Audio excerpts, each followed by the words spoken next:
In this video, I'm going to go through some of the features that you can identify when using the map sheets when you're mapping townlands. For example, historical features like old castles, forts, graveyards, and so on, and what kind of tagging to use for those.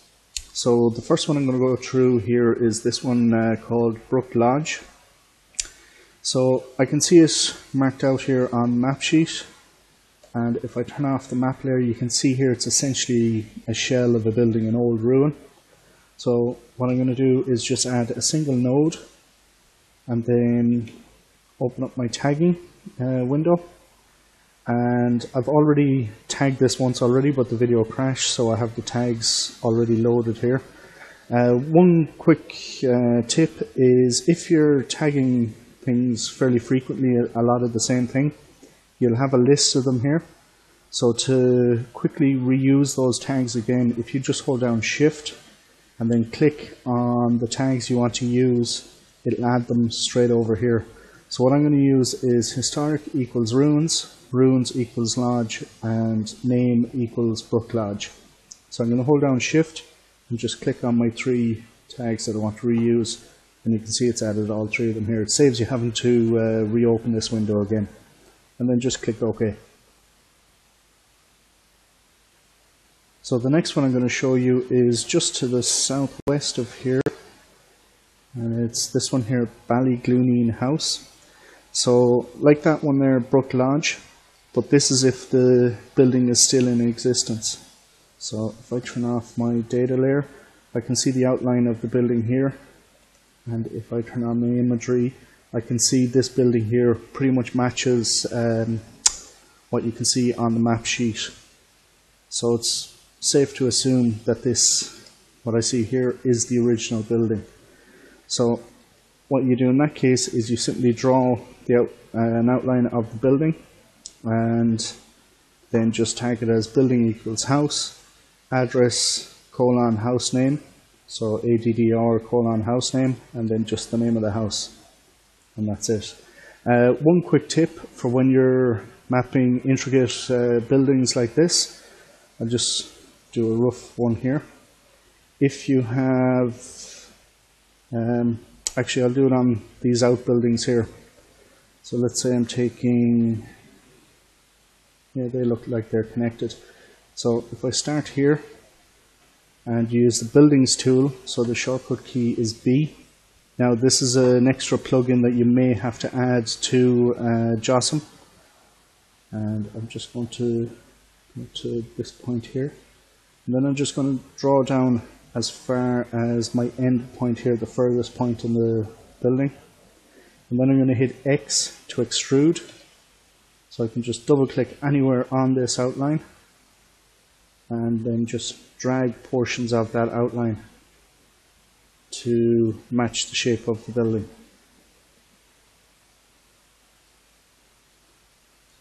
Just do one more there. And another, I'll finish that off in a second, but another quick tip, if you have something like this, a round tower or something connected to another building, if you go to I'll use this center of the basketball court as an example. If you draw away just with 3 points on it, on the outer edges, and then just press S to unselect it, and then hit Shift and O, it will draw a circle for you. So I'll just undo that. And if I had a building here, which essentially went like that, and then I had to do a tower on it. There, hit Shift and O. And then what you do is go back to A to add a node. And where the two cross over, just add a single node. Do the same over at this point here again. And then holding selecting the building way, click on each adjoining node, hit P to separate, and I can delete this portion. Do the same with the circle that you've just drawn, hit P again, and I can delete this portion, then I can just select the two of these and hold C to join them. Sometimes you may see a warning message about reversing of ways, but in the case of buildings it doesn't make a difference, so you can just accept that error. So that's just another quick tip. So the next two things I'm going to show you are children's burial grounds, or you might see infant burial grounds or ancient burial grounds and so on, and also naming of bridges. So for a children's burial ground, sometimes there might be an outline still existing. Oftentimes, because these are often several hundred years old, there may not be anything except a mound, a circular mound of earth, or there may not be anything at all. There might just be a completely flat field. In the case of this, I have a rough outline of trees here, but you can see there's obviously no graveyard in here. It just looks like scrubland. So how I'm going to tag this is just add a single node, because I can't make out the exact outline of this. And I'm going to use historic ruins, so again holding down shift, just going to click on that. Then I'm going to put in ruins graveyard. In addition, you can add a description tag, and essentially just adding a brief note, something along the lines of children's burial ground, no longer in use but identified on TCD historic maps. So click OK. And something I actually forgot to mention on the previous items is you should always add a note. In this case, I'm not using the TCD maps for naming, so I'll just use location and TCD historic maps. Just provides information on how this was actually identified. So just hopping back to Brook Lodge, the one I'd done previously. Click on that and actually just change this to source name. And over here, again, source name TCD historic maps. So as well, the next one is just for bridges. Now, bridges you sometimes have to be careful with, especially in the center of town where a bridge could be part of a street. So in this case, this is out in the middle of the country, so this road will only have a reference number. So you can see here L2136, L2136, and the bridge is also tagged with L2136. So if I turn on the map layer, I can see it's called Palace Bridge. So I'm simply going to add name Palace Bridge, and I'm also going to add source name TCD historic maps. So the next two I'm going to show you are churches and schools. Oftentimes these may no longer exist, but where you do see them called out, if you go to your imagery layer, schools are often very evident because they'll be usually one of the largest buildings in the area. Plus you'll often see something like additional parking or a playground or some kind of a play area as well. So when you're tagging those, I'll just switch on my data layer here. So essentially you draw out the area of the school grounds. I'm not entirely sure if this is the entire school ground area, but I can double check that and adjust it in a minute. And you tag on the school ground. So you tag it amenity school, and then you can add whatever additional information you have on it.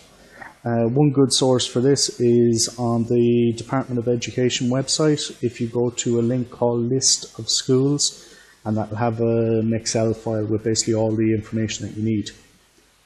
So you tag the grounds of the school with all the information, and then then the building inside is simply tagged as building school.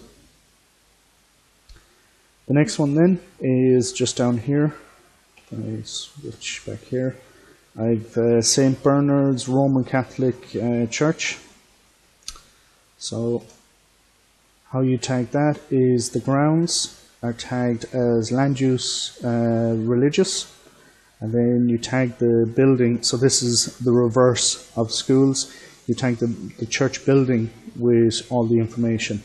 So you'd have amenity, place of worship, religion, Christian, denomination, Catholic, building, church, and then the name. And again, if there's any additional information like phone number, email, website, whatever else, you can add onto it as well.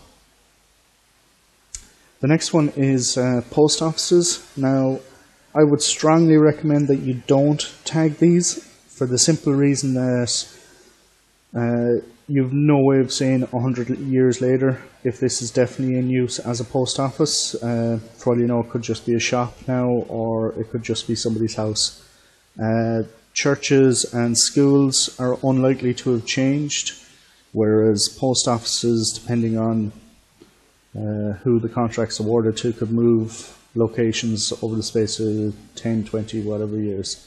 So I'd recommend not tagging post offices when you find those. So the next one is lakes, and typically just draw an outline of the body of the lake, and tagging is simply natural water, lake, and then name, whatever the name is, and then the source, TCD, historic maps. And now I'm going to go through how to tag crossroads where you can see them called out on the map. So on this particular one, if I zoom in and just turn off the map sheet layer, you can see this still exists today as crossroads, the same as it did on the old map sheets.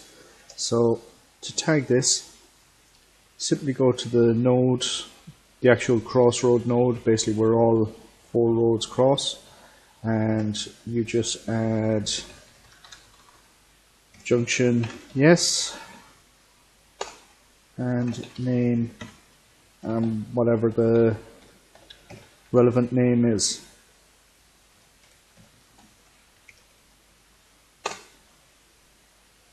And that's it. And there is another type which I'll show you now. So now I'm going to show you another type of crossroad tagging, and this is where you can see the crossroad on the old map layer, on the old map sheets, but when you go to the satellite imagery, it's no longer physically a crossroad. There's still the roads there, but there's been works done to basically, like you can see here, this bend has been taken out here, and this road here has been diverted down here. So essentially it's more or less just 2 staggered roads now. It's no longer a crossroad. So when you want to tag this, what you want to look for is basically something that aligns to the old crossroad as best as possible. So for example, this one here, the junction hasn't been changed, whereas this one, you can see the road has been completely diverted down here. So it's at this point here is where I'm going to add my information. So what I'm going to add is place, locality, and locality equal to junction, and then name.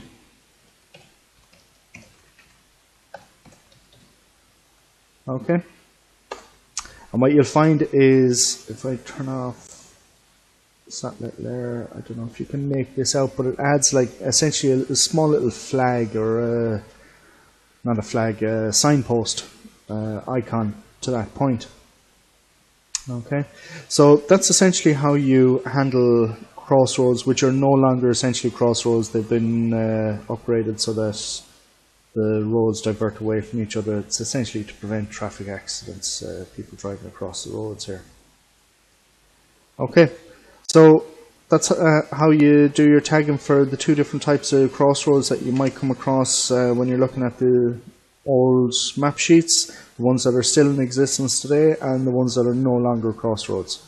And another one, similar to how we've tagged other ruins, this one is Garbly Castle. So if I turn it off, you can see it here.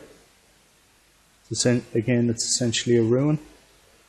So you're tagging it again as historic ruins, but this time ruins equals castle, and name Garbly Castle, and I'll just add in here source name. And just a note, sometimes you might find what's called Roman Catholic chapels, so there won't be a name on them, but if you zoom out and look for the townland name that they're based in, or the closest village that they're located to, and just do a quick search. For example, in this one here, this is Skehana, so just do a quick search for Skehana Church and see if any name comes up. And then just simply, if there is still a church there, just map it out as I mentioned before. Land use equals religious outside, building equals church, and then all your additional tags on the building then as well. So in this example here, I've got three things that I can tag. I've got St. Carol School, I've got a graveyard, and I've got an abbey in ruins. And I can only read that because I'm so used to looking at some of these now, but I know that that's what that says. So just go to the first one here, St. Carol School. So if I turn on the data layer and turn off the map sheet, I can see there's no school already tagged here. So this St. Carol School could be referring to these here or to something here. So there's nothing here that jumps out as obviously being a school. This could be a small local rural school, but I really can't tell if it is. So in that case, I'm actually going to leave this one and not tag it, because there's nothing jumping out at me there that says this is obviously a school. What I can do is do a quick search on the Department of Education website for St. Carol School on that list that I mentioned earlier, that they have a list of schools on their website, and see if it exists, and if it does, then I can map it and tag it with the information on their file. Over this side then, excuse me, I can see that, yeah, there is a graveyard and it looks like it's still in active use, and I can make out here that there is some ruins. So again, for the ruins, just add a single node, historic ruins, ruins, abbey, and leave it at that. I don't have a name there to add to those ruins, and then just simply tag graveyard, mark that out.